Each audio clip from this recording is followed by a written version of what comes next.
I think it's a tremendously interesting lecture what we are looking forward to see today. And I think we really appreciate that we are able to discuss one of the key issues, because so far everybody believed that one of the major challenge for mankind is how we get energy. And I think even before energy, one thing getting even more important, namely how we get the water, what we drink, because a quite imminent consequence of many of the environmental changes is that the water supplies are getting very shaky. And this, even in the UK, where we normally have enough rain, we are experiencing droughts year after year.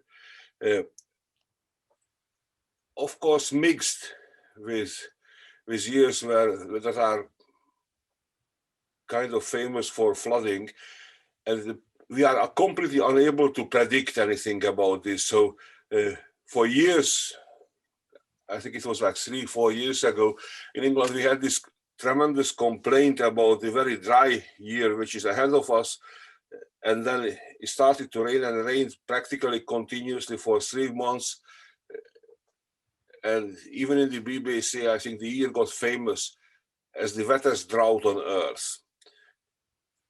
But it basically means that exactly the foreseeable and predictable nature of the availability of water for drinking, for bathing, for all sorts of things are getting highly problematic. I can also quote major water issues in California, and I think it is vitally important to learn from any possible angle issues about the water supply and especially availability of drinking water, and how it is related to all sorts of human activities. So we are learning a lot about this today, and I really most appreciate Nicole's willingness to provide us this wonderful piece of information. So thank you very much, and we are really looking forward to the lecture today. Thank you, Laszlo. Hello everyone, I'm Nicole Graham. I work at the University of Sydney in Australia, where I research and teach land law, or as it is more commonly known these days, property law. Thank you to Henry Jones and Chris Gerard for kindly inviting me to collaborate with them and the wonderful project Landscapes of Rights. It's a wonderful privilege to work with you and with the amazing project team that you have so carefully brought together from across a range of disciplines in relation to a topic that's very close to my heart. Thank you to the Institute of Advanced Studies at Durham University, and especially thank you to Veronica Strang, Linda Crow and Ronan O'Donnell for your kind welcome, for supporting me as an IAS Fellow despite being unable to visit Durham because of the pandemic. So Sydney, where I come from, is a large city, and the campus of the university sits on the lands of the Gadigal clan of the Eora Nation. I acknowledge and pay my respects to the Gadigal people as the traditional owners of the land on which the University of Sydney is built and from which I work. Ninari Nyalawanyan Mari Bujari Gadi Nyurada. We're meeting together, at least virtually, on the very beautiful Gadi country. Now I'll just move my slide for you. So this is a map of Aboriginal Australia. And it might be a trite thing to say, but it's worth just saying at the outset that the laws that regulate lands and waters around the world are, of course, heterogeneous. It's simply not possible to generalise about land laws other than to say that they have a shared purpose, which is to regulate the ownership and the use of lands and waters. And they also often distribute the goods of life that come from those lands and waters. But what ownership means and what land use should be for are, of course, ideas that vary substantially across place and time and culture. Some cultures regard ownership as a set of rights and entitlements. Other cultures regard ownership as a set of inalienable responsibilities to and for the lands and waters and the more than human worlds therein. Land in my own culture is regarded principally as a vehicle of economic growth and land use is thought to be limited only by imagination, technology and the law, whereas land use in other cultures is regarded as entirely determined by highly specific local conditions and limits. In Australia, the contrast between very different cultural understandings and regimes of land law and the contrast between the worldviews that underpin these property regimes is very apparent, and no more so than in relation to contests about land and water use and ownership. So in this map, you can see that there are over 500 Aboriginal and Torres Strait Islander nations, which are now called Australia. And those nations have been around for about 100,000 years that we know of. The takeaway message from this map, it's just a preliminary point, but I just want to make it clear that whenever I refer to Aboriginal law, I'm not referring to some kind of homogenous thing. I'm going to be speaking very specifically about a particular kind of or a particular nation's law in relation to Sydney. So while Aboriginal Australian laws are really different and really diverse, they do have something in common, and what they share is that those laws are determined entirely by local geophysical conditions and limits. And indeed, it's because of the diversity of Australian soils and vegetation, climates and fauna that these laws of all these different Aboriginal nations are different. They're necessarily different because Aboriginal Australian laws maintain that they are responsive to and derive from local contexts. This is entirely different to the Anglo-Australian property regime, which is a bit more of a one-size-fits-all approach, irrespective of geographical context. And on this note, I'd like to delve into my topic, which is the broken and contaminated grounds of Sydney's drinking water catchment. Okay, so the Greater Sydney drinking water catchment is located within the Sydney Basin bioregion on the east coast of Australia. The Sydney Basin is filled with near horizontal sandstones and shales of Permian to Triassic age, which were uplifted during the formation of the Great Dividing Range, leaving deep cliffed gorges and remnant plateaus across which an east-west rainfall gradient and differences in soil control the vegetation of eucalypt forests, woodlands and heaths. The basin is one of the most species diverse areas in Australia, resulting from its variety of rock types, topography and climates. Within the Sydney Basin, the Sydney drinking water catchment comprises the catchments of the Hawkesbury, Nepean, Shoalhaven and Warrenora rivers, which drain into 21 storage dams and reservoirs and also obviously capture rainfall across the catchment. There are several historic coal mines and active coal mines underneath the catchment. The Greater Sydney catchment is currently the source of drinking water for 5 million people, a number that will increase by 1.7 more million people by 2036. In 2018, 99.8% of all of New South Wales was in drought, and the water catchments were assessed as being in intense drought, which was obviously adversely affecting the dam water levels. Now, what's my paper about? I'm arguing in this seminar that the catchment itself is a lawscape, not a landscape or a waterscape. It's a lawscape, by which I mean it's a landscape that is constructed in part by legally prescribed and prohibited land use practices. Analysing the catchment as a lawscape reveals to us the interaction of human laws with the laws of the Earth's systems as a complex network of relationships, rather than as the way we normally see it, two separate spheres, the human sphere and the non-human sphere, or culture and nature.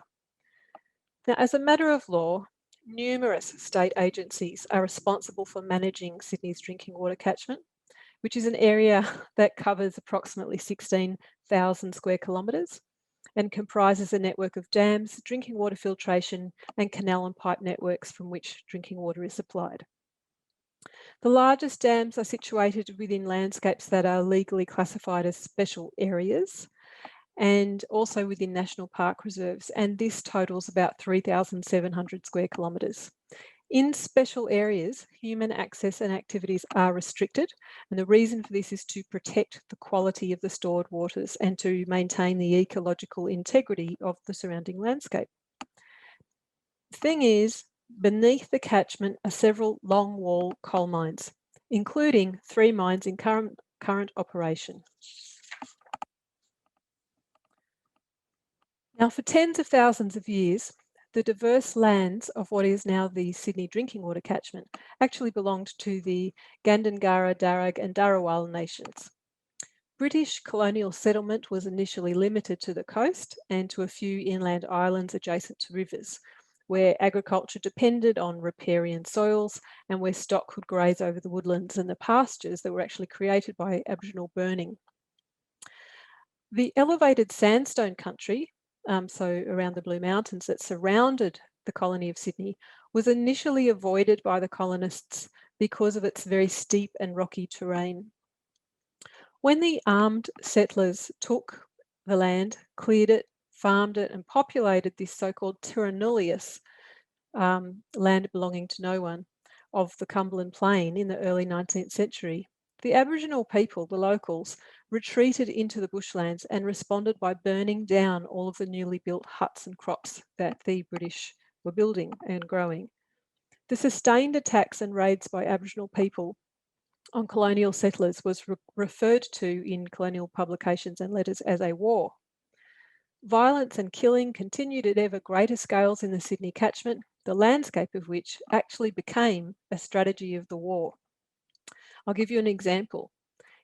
In April 1816, Governor Macquarie sent a tremendous procession of soldiers out to the furthest frontiers of Sydney under the order to capture or kill all Aborigines and hang up their bodies in order to strike the greatest terror into the survivors and then drive them across the mountains. So to do this, what happened is at 1 o'clock in the morning on the 17th of April, soldiers formed line, rank, entire, and they pushed through the thick brush towards the 60-metre deep gorge of the Cataract River. So remember, this is really steep sandstone cliffs down to the river.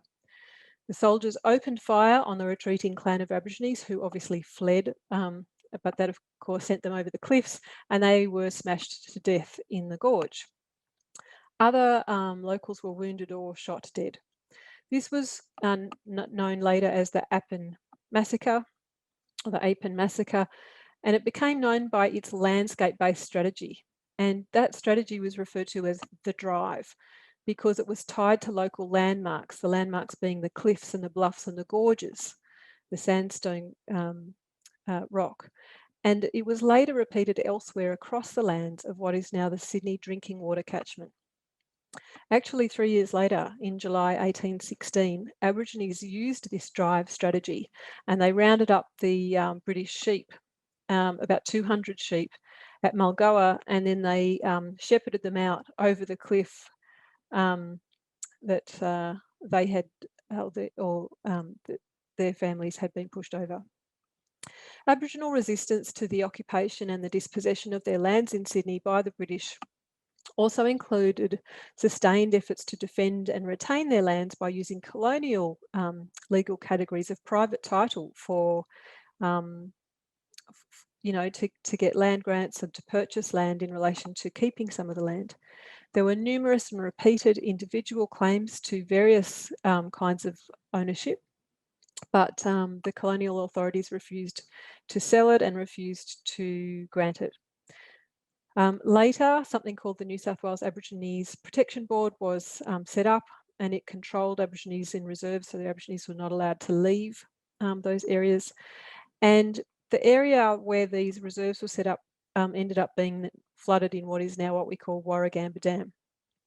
When Warragamba Dam was built, the Gundungurra people moved to the edge of Katoomba in the Blue Mountains, and they stayed there for about 6 years until the local government decided to build a racetrack right where they happened to be living. The British dispossession of the Gundungurra, Darug and Tharawal nations from their lands and the war between them was accompanied by the rejection of the Aboriginal laws that articulated and were informed by long-standing knowledge and experience of local geomorphological, hydrological and climate conditions. So traditional knowledge of Sydney's sandstone country is dynamic because the catchment itself is the product and part of ongoing change. The mutability and mercurial nature of life in the Sydney catchment confronted and confounded the British colonists who struggled for decades to establish reliable food and water supplies. The most critical resource that sustained the British colony in Sydney was, of course, water. Thus, bonded to water, the locations of colonial settlement were necessarily determined by its presence. Despite the agency of Sydney's waterscape to life in the colony, early law and regulation failed to prevent health crises through the contamination of water sources, and failed also to provide water security. The source of the colony's drinking water supply changed multiple times throughout the 18th and 19th centuries because of repeated instances of contamination of surface water and shallow groundwater from human and industrial waste, droughts, and insufficient levels to meet the demands of the ever-expanding colony. What the Gundungurra, Darug and Tharawal's people had long found sufficient, the British settlers perceived as scarce. From the Tank Stream to the Lachlan swamps and then the Botany swamps, the drinking water supplies of the settlement in Sydney were progressively polluted and exhausted, causing environmental degradation and several severe human health crises. By the mid-1800s, the colonists were determined to establish a safe and reliable water infrastructure on a grand scale. To this end, in 1867, they established a Royal Commission into Sydney's water supply. Engineering works from the late 19th century spoke to increasing imperial confidence in technocratic solutions that could transform unproductive or unimproved places. The geohydrological features of Sydney's sandstone country, its high quality water and flow through deeply dissected sandstone gorges, proved ideal for building deep water storage reservoirs. From about 1869 until 1941, numerous weirs and dams were built in this area. Learning from their past mistakes and hoping to reduce the risk of contaminating another water supply, the first special area was declared in 1880 to protect the land of this catchment. This new legal category was applied to land surrounding Sydney's dams by successive colonial and then later state governments. Now, while this legal development addressed the importance of water quality and the risk of contamination, the laws of Sydney's water catchment had not yet adapted to the dynamism of its climatic conditions and hydrological cycles. And by the 1930s, Sydney's drinking water supply had again become inadequate to meet demand. So water restrictions were introduced and another bigger dam was constructed. That dam's building started in 1946 and finished in 1960. And then in the 1980s, only 20 years after it had been completed, the dam wall was raised by 5 metres. And just recently, the New South Wales Parliament has passed legislation to raise the dam wall again.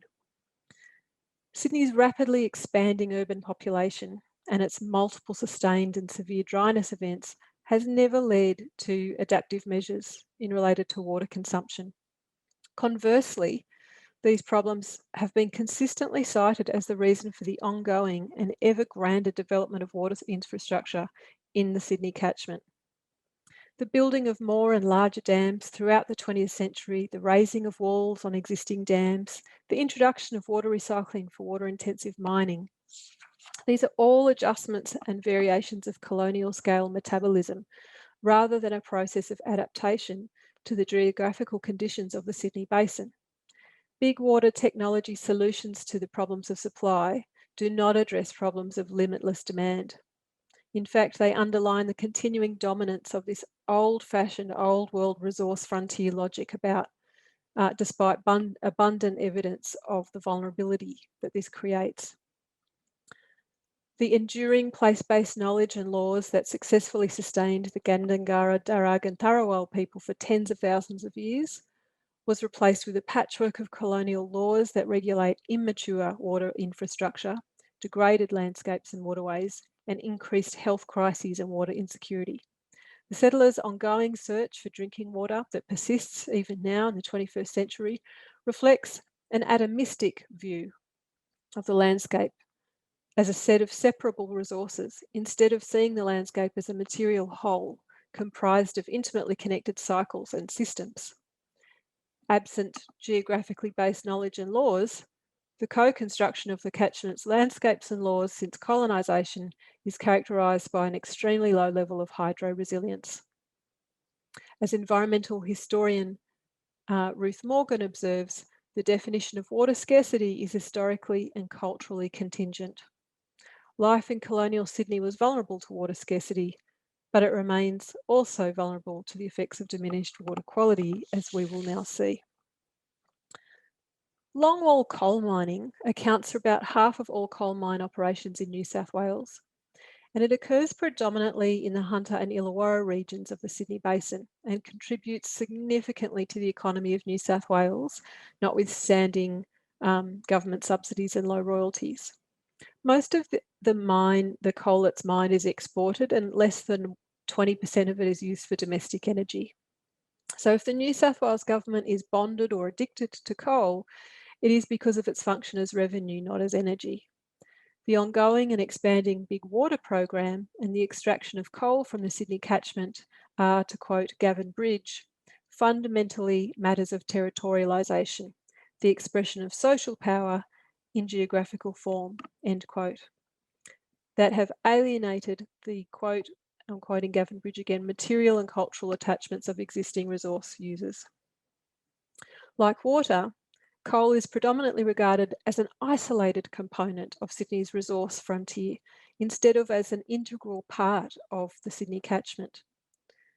Resource frontiers are placeless sites of abstract economic output, compromising non-human assets that can be owned and exchanged on a market. As Tsing has argued, the colonial landscape, which is imagined to be unowned, even though we know that to be not true, was thought to be ready to be dismembered and packaged for export. But coal does not exist in an abstract world. Coal is the bedrock and the environment of the Sydney catchment on which life in Sydney depends. Everything is the environment of something. In other words, it is not only social power that is bonded to coal, the landscape of Sydney's drinking water catchment is also bonded to the coal seams that support it. Longwall coal mining uses hydraulic supports to hold up the ceiling, so the entire coal seam can be cut out.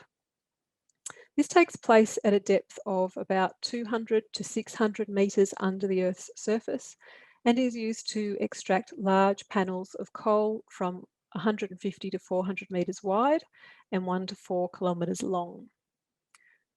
When the coal is removed, the hydraulic supports are also removed, which results in the fracture of the geological strata above, generating subsidence of the overlaying subsurface groundwater and surface. Rocks are typically 10 to 30 times weaker in tension than compression, and what that means is that surfaces in tension are much more susceptible to fracturing. Subsidence from longwall mining is thus regarded as predictable and immediate. The scale of the fracturing and subsidence varies, depending on the particular geology and mining dimensions. Subsidence can impact groundwater systems by causing drainage into the mined spaces, can also change the connectivity between surface and groundwater, and it can change the quality of the groundwater. Water can flow through the subsidence, dissolve the contaminants and transport them through surface and subsurface flows, and subsequently deposit in sediments downstream from the mine. Also, the contaminated water can re-emerge at another point up at the surface.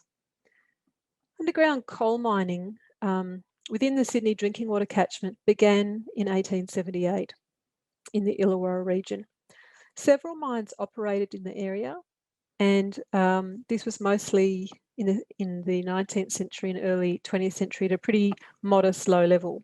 But when mechanised longwall mining was introduced in 1972, it basically transformed the industry from contributing 4% of all New South Wales coal extraction in 1979 to 40% in 1988.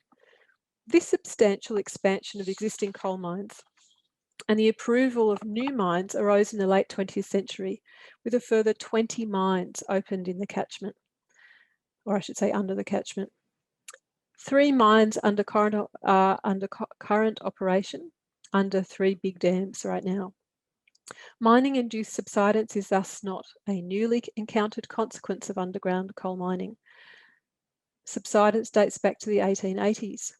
And in the 19th and early 20th centuries, the effects of mining-induced subsidence included loss of human life, landslips, damages to tramways, houses, hotels, a council chambers, a hospital, water pipes, gas services, and a soccer ground.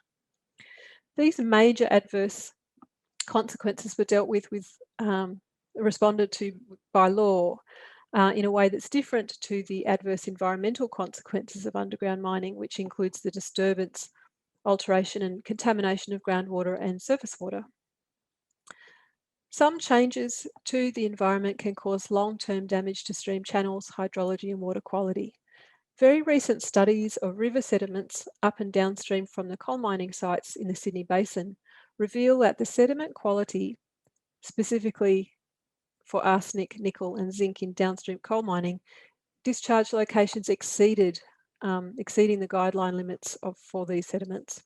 The effects of the impacts of subsidence from underground coal mining in the Sydney Basin led the New South Wales government in the 21st century to review its bond to coal, not only as a source of revenue and a risk to human safety, but also as a part of the geographical integrity of the catchment itself.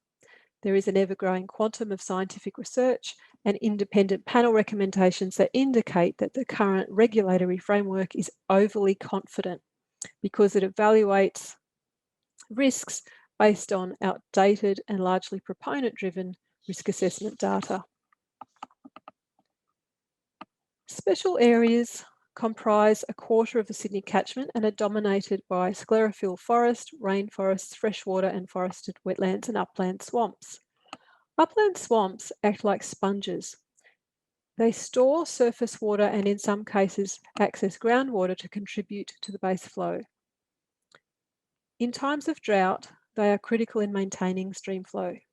This necklace of water holes, once it's lost, can never be rehabilitated, and they're actually classified as an endangered ecological community under biodiversity legislation in the state. Upland swamps are in severe decline, with both water drainage and contamination because of subsidence impacts occurring up to 900 metres away. This damage is subject to what we call offset arrangements under the relevant law. And the way that it works is it's okay for you to damage the swamps as long as you buy land elsewhere and take care of that. This regulatory approach demonstrates acceptance of damage to landscapes undermined in the Sydney catchment, and it contradicts the whole point of a special area, which was conceptualised in the 1800s and declared for the sole purpose of protecting water quality. Of great concern to researchers working on this issue is the failure to connect the effects of subsidence impacts today to effects in the future. Cumulative impacts from past and continuing mining need to be considered as a potential factor impacting water supply in the special areas. The objective of laws regulating subsidence impacts is to maximise the coal extracted from the earth while simultaneously maximising human safety through relevant infrastructure features. In the process, these laws have uncritically reproduced a really old-fashioned and long outdated distinction between what's called improved lands on the one hand and unimproved lands, or cultural places on the one hand or natural places on the other hand. The Sydney drinking water catchment is neither an improved or unimproved parcel of land. It's neither a cultural place nor a natural place. The regulation of the risks and the effects of subsidence impacts on unimproved lands is well established, and the tolerance for risk to human life and private property is very low. However, the regulation relating to unimproved lands, such as these special areas, is equivocal, inconsistent, and exhibits a very high tolerance for very serious risk. Analysing the Sydney drinking water catchment using legal geography is important because it disrupts the uncritical reproduction of anachronistic legal categories of land classified as improved land or unimproved land, and it challenges the atomistic separation of water and coal as unrelated component parts. In isolation, each law may appear fit for purpose, but in concert, these laws seem less viable given the adverse effects of mining within the catchment that highlight their collective incongruity. The impacts of subsidence from longwall coal mining within the catchment underline the law's abstractness. There are decreased water flows and water contamination, there are loss of critical swamp ecologies, and there's the unquantifiable risk to the drinking water supply to the largest city in the country. The Greater Sydney drinking water catchment will be at risk unless humans can be reimagined and co-opted as active co-constructors as part of the catchment. Legal geography provides one such method by which we might begin this reimagining of our place in the world. Thank you very much. Thank you. I think it was really a lovely and very concise presentation of very complicated and I think genuinely challenging topics, because it's clear that in this field we are facing a situation where knowledge on which action is based is limited and emerging. So any sort of arrangement that increasingly radical interaction with the environment changes the environment in an unpredictable manner. Even though we try to make predictions, the predictions oftentimes based on past experience rather than a foresight, which also means that it's getting increasingly difficult to see how many things are related. The presentation was wonderful to pointing out how many things are interconnected from the geography and geology of the area, from the size of the population. And there are things that are even more complicated because the coal is exported mostly because it will be burnt. And that has consequences for the water supply indirectly in a larger global scale. So it's not even limited to the area, but in a much larger, the interactions are on a much larger scale, and it very clearly pointed out that this is a situation where thinking small and local is not sufficient, and thinking globally would be an absolute necessity. So I think it's just a wonderful example of how water supply is one thing that mattered. And historically, we have multiple examples. I think one wonderful example is in Jordan, the Petra situation, where a small, not even that small, city evolved in the middle of the desert based on water supply and water availability. But of course, if we look at it a couple of hundred, no, actually 2,000 years later, there is hardly any people around, even though it was tens of thousands of people whose water supply was provided. Today, that is absolutely not true. So if we think in a larger scale, geographically, it's important, but also thinking about these very topics in a larger scale, temporarily. The temporal scale should be larger, because what is a solution that appears to be an immediate solution might not be a solution even a few decades from now. I mean, Nicole very clearly explained the expected increase of the population density in the area, which means that it is already plannable that the people who are using the water supply will be more numerous, and whether the water supply will be available for them and for how long remains to be a big question. So I think it's just a wonderful topic to discuss and put our widely different expertise together, because I think this is a perfect example where only sharing all the knowledge we have and synthesizing it offers any hope to solve these problems. So I think it would be lovely to just start a discussion and reactions both to this presentation and possibly connect it to a couple of other areas what might contribute to the understanding of the situation, both in the Sydney area, but also, I think, much more to the global issue related to this. So I just stop, and I think Thank you, we should Leslie. start a discussion. Thank you. I would like to pick up on your point about reimagining how human beings participate in this equation. Could you comment on how this links with notions of reimagining catchment communities to include non-human actors, the landscape, non-human beings, and the potential for laws that protect non-human rights? That is a less anthropocentric approach to law. Yes, so I can. Thank you, Veronica. At the moment, the contribution of environmental insights and environmental research to the regulatory framework of the Sydney catchment is evident in the protection and the listing of endangered things like swampland ecology. So a swampland ecology is regarded as sort of a complex network of water, soil, rock, but also the biotic living insects and other fauna in that sort of ecology. Now, that's sort of a very, very tiny step in the direction of imagining a catchment as more than a total of component parts.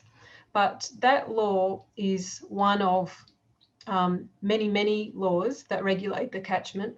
So we've got industry laws that regulate the coal mining, and separately water protection laws, and then separately the ecology listing. The ecology, the listing of endangered ecologies is no barrier to the approval of more mines.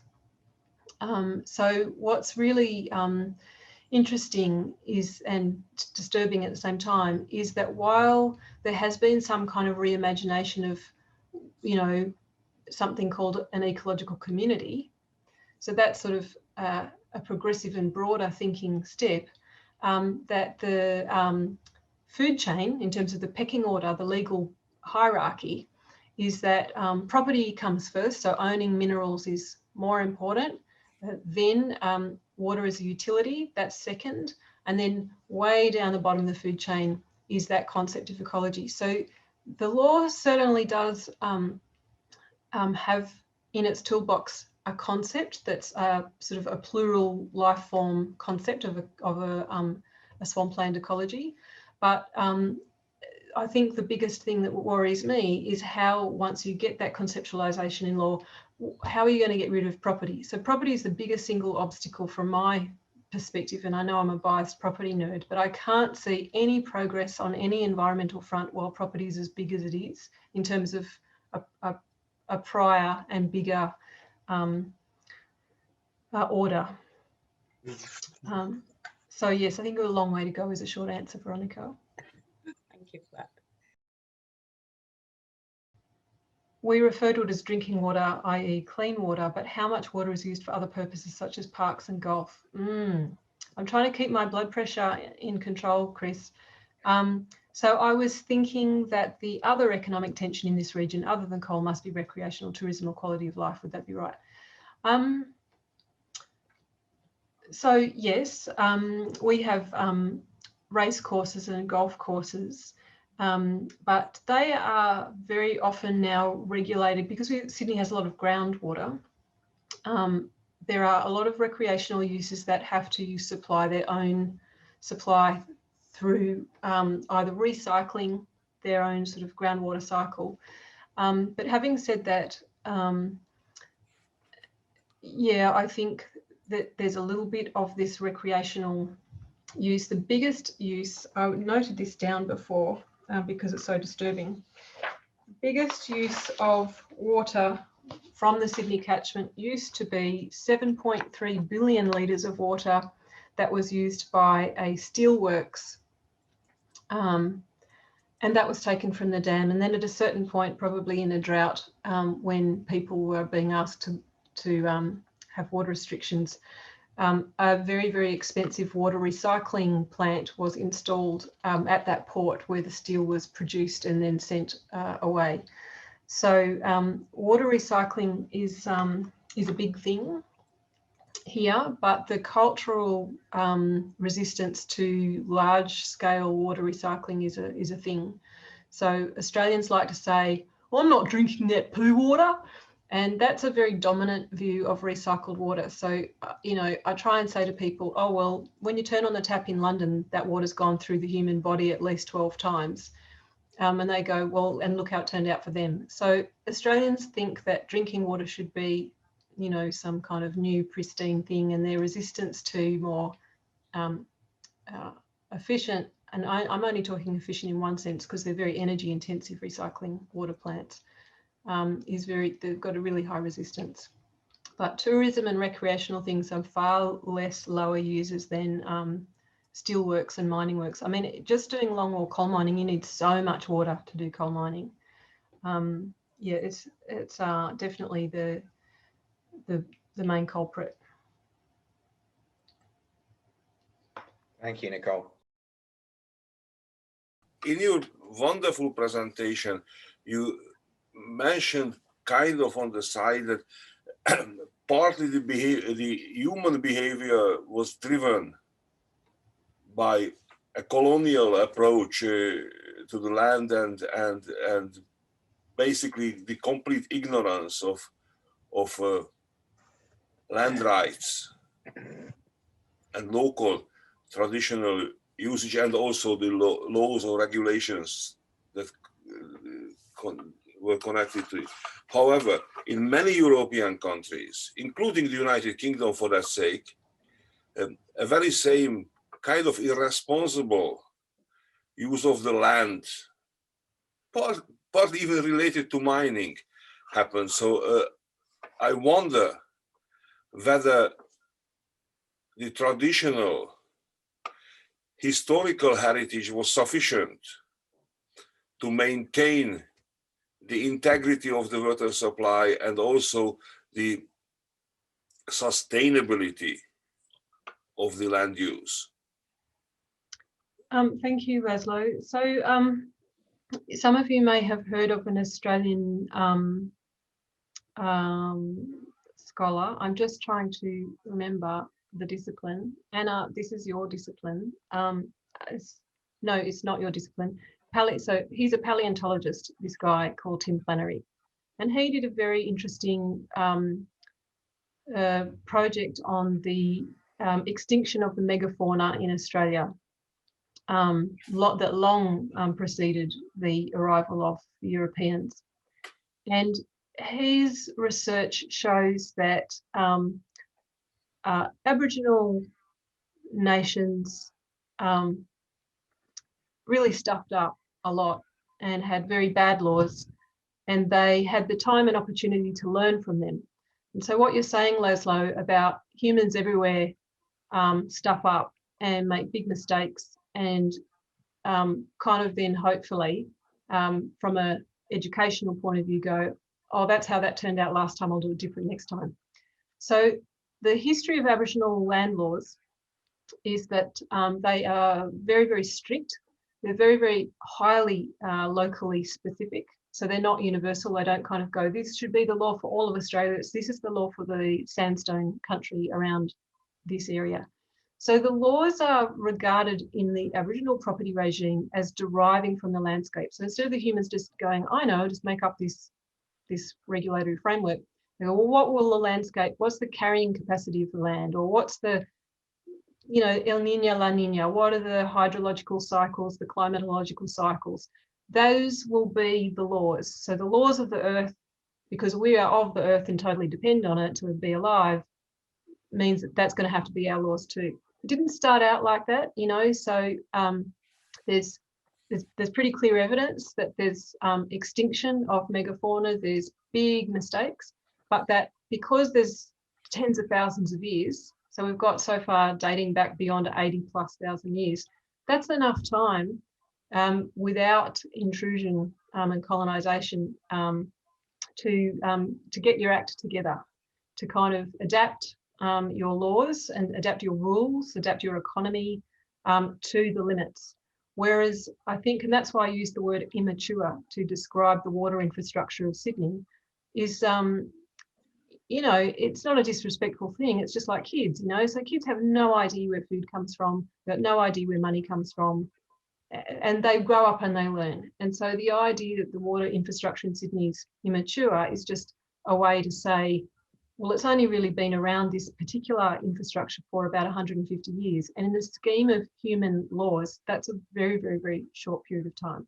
So the laws that the local people had been around for a very long time. So probably not the full 80,000 years, because it was a very dynamic legal system. And that's why I said the Aboriginal laws were dynamic, because A, the catchment didn't stay the same over 100,000 years, but B, it had to be responsive to their mistakes. So I guess I agree that all humans by definition learn by experience, and that's just the hard luck that we have, although the point of working in a university is that you hope people can learn in other ways.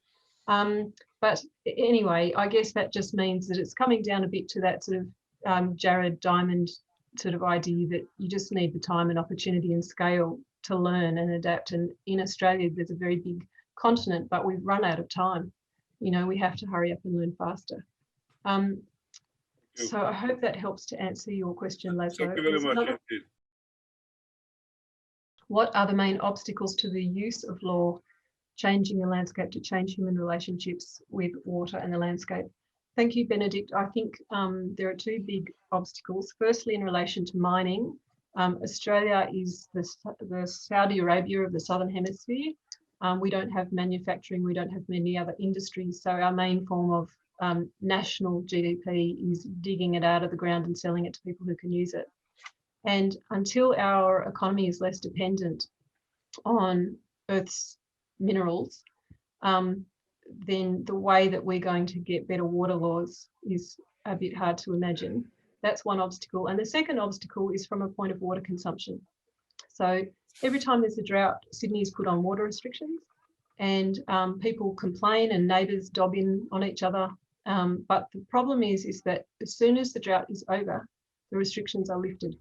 So it's regarded as, and it's stupid. So there are climate scientists who say Sydney doesn't even have drought, it has dryness, because it's so predictable and repeated, and it's just part of your local geographical conditions. Drought is this sort of it can't be defined in the Australian context because you're just a desert island, you know, with some rainforest on the side. And so that means that these water restrictions pretend to the population that we're just going to temporarily suspend our limitless consumption of clean drinking water. There's never a legal or regulatory mechanism used to signal to people who use drinking water to, you know, fill up their swimming pools or water their driveways, that this is a really precious resource. We're going to be in drought guaranteed every other 7-year cycle. So La Nina, El Nino. The law could do that. We've got the science, but the law doesn't follow the science. It just follows electoral cycles. So that's a big obstacle, is just culture around consumption, is that I just turn on the tap and it should just be there. And that's wrong. That's got to change, because that's not connected to water availability in real terms. I see. So it's a deep cultural problem, and yeah, the law follows the culture and it isn't leading the culture. I see. Yeah, that's right. And I think, you know, I always say to my students, with seatbelts, if you waited for a democratic take-up of seatbelts, there'd be a lot of dead people. And, you know, so the law has led to change, but it is possible to do. I mean, there's such a thing now called PR specialists. So I kind of think, why did you hire some and do a big public relations campaign around water? But anyway, I'm not a cultural change expert, but I can say that legally there are less obstacles than culturally, but the biggest obstacle is property. The idea of owning water, and it's my right to turn on a tap and get clean drinking water out of it. And they still buy bottled water. I mean, it's, you know, beggars belief. Anyway, I hope that helps, Ben. Yeah, very much. Thank you. Pragmatic question, desalination plants by the sea, or is that worse environmentally than progress on global climate change to prevent drought? So yes, Sydney has a desalination plant. I think Perth has 2 or 3 desal plants. Adelaide has one. They are not really a solution because they're extremely energy intensive, and they also have obviously known and probably, I guess, unknown adverse impacts on marine aquatic life. Also, the other thing is that in New South Wales, they don't turn on the desal plant until the dam levels are really, really low. And so it's sort of regarded as sort of a backstop, whereas it was so expensive to make and you can't turn it off. So my understanding of the energy use of it is that once you create it, you can't switch it off, otherwise it will never work ever again. So it always has to work at some low level, chewing up all this energy, but we never sort of make it our main water supply, preferring to drain the dams and also increase the height of the dams. So there's not lots of rationality in the whole infrastructure planning, but it was a good election winner at the time because we were in lots of drought and I was like, we have to do something. And recycled water was a big no because Australians don't drink poo water. So it had to be desaled. But it's an ongoing problem. The other thing is that other cities in Australia have built more than one desal plant. So it shows that the problem is still limitless demand. You can never satisfy the demand. And that's the problem. Progress on climate change to prevent drought. Yeah, good luck, I would say, Nick. I don't have a lot of confidence in that, and I'm always feeling guilty to the only child that I do have for the future that he has to look forward to. Well, it's not even future, it's even now. We just had fires this time last year for the 6th month in a row, so it's pretty, his summer holidays are very different to my summer holidays as a kid. I want to show you something. So every school holidays, I read something to my child to help him come to terms with a massive disaster. So we had this one year, right? And then another year we had this one. Just helping children get over their nightmares about koalas burning on the trees. And then this one. And these are Australian children's literature, and all the middle class mums go, well, we have to help our children process climate change in a way that's not distressing. So yes, Nick, I'm not massively hopeful. Thanks, but I do my best. Why am I not surprised? Yeah, we read too much, don't we? Veronica, following on from Ben's question, my comment about property law as a major problem suggests the overriding need for changes in reducing the levels of property rights that these areas of law confer. How might this be accomplished? So mining leases, unlike in the United States and Canada, where a landowner will have the rights to mine, in New South Wales, because of our colonial history, the Crown always kept for itself the property rights in the minerals. So in the Sydney drinking water catchment, what happens is the New South Wales government leases the rights to the minerals and to the minerals extraction to, usually a foreign-owned mining company. And what's happening now is that scientific reports are saying, well, it's a little bit risky to mine under the Sydney drinking water catchment. We should reject the proposal to extend that mine. So that's what happened inconveniently for me on Friday. And I was so looking forward to telling you this disaster story, and actually was a good news story. So on Friday, a big mine that's already there proposed to extend their mine.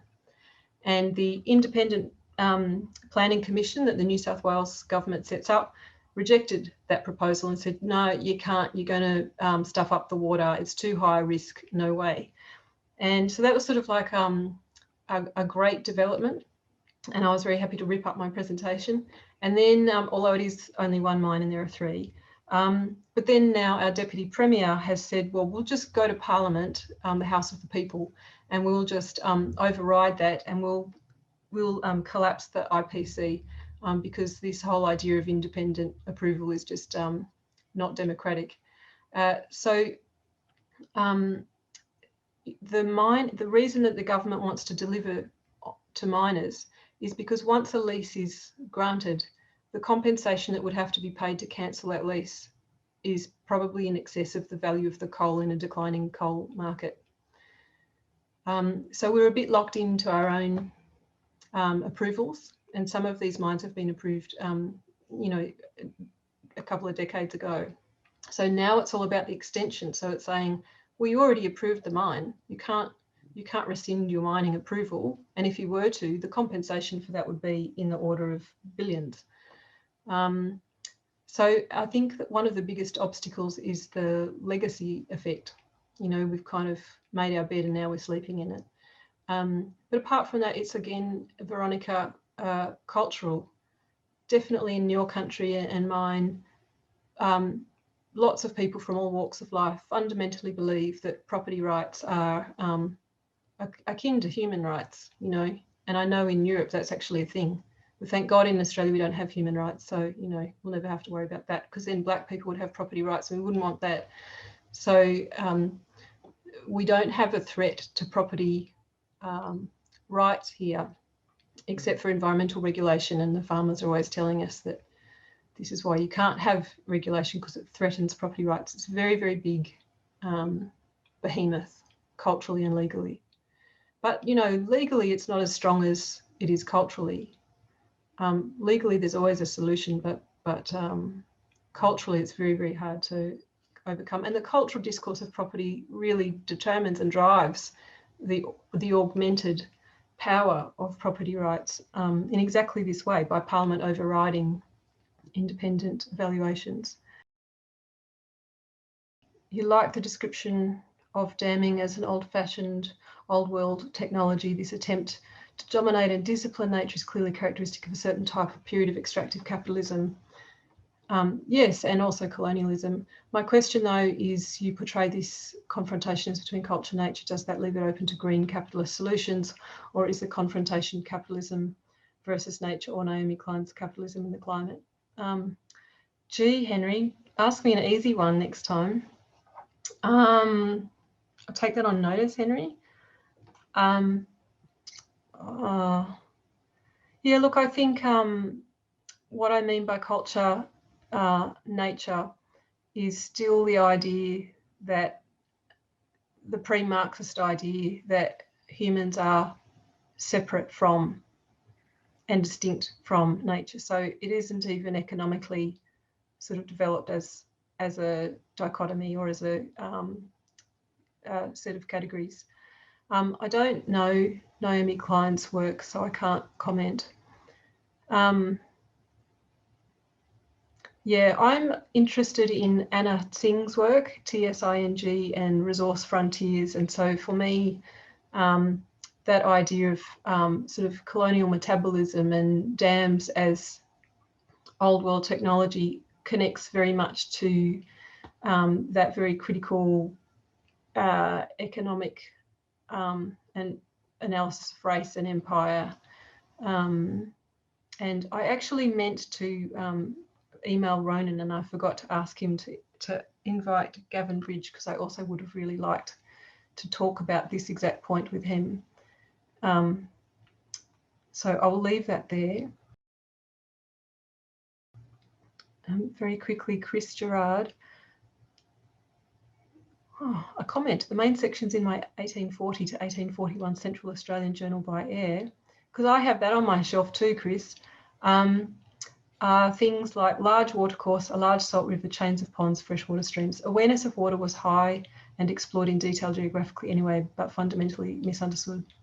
Yeah, that's right. The explorers are really fascinated by all of these things, but the words that they use to describe them, we even have the word river here, which is a misfit. And I mean, Veronica's work, Veronica knows and understands this big gulf of understandings and words and language, and water is, there's lots of problems created by this misunderstanding. And also, can I say, a lack of curiosity. There are so few colonists who did more than write memoirs and journals.